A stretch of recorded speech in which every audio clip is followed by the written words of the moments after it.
Ceasul bate încet pe perete, în camera goală și rece. Respir adânc în liniște, dar mintea mea aleargă vraiște.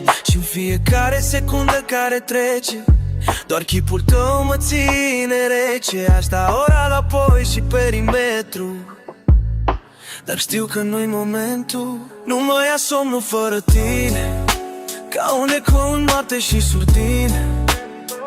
Vocea ta din somn mă ține, inima te-așteaptă mâine. Limbile ceasului nu vorbesc, mersul lor îmi reamintesc cum nu pot întoarce ce rostesc. Timpul să-l trezesc, nu reușesc. Secundele cad ca picături, câte ca picături, pe tâmpla fierbinte și grea.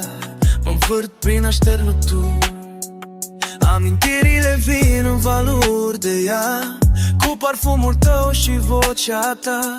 Mă țin prizonier până în zor.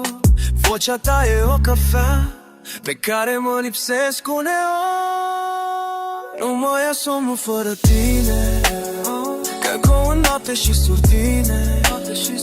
Vocea ta din somn mă ține, inima te-așteaptă mâine. Limbile ceasului nu vorbesc, mersul lor îmi reamintesc cum nu pot întoarce ce rostesc.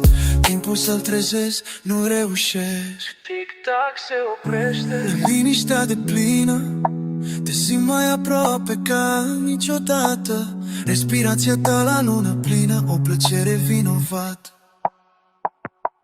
Pe geam luna se uită la mine și numără orele pierdute în dansul meu nebun de tine, până când zorile vin să mă ierte.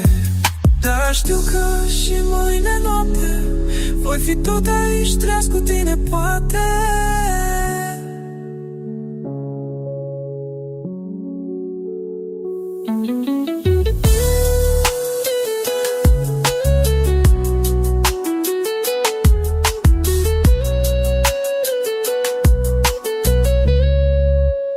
Nu mă ia somnul fără tine, ca un eco în noapte și surdine. Vocea ta din somn mă ține, inima te-așteaptă mâine.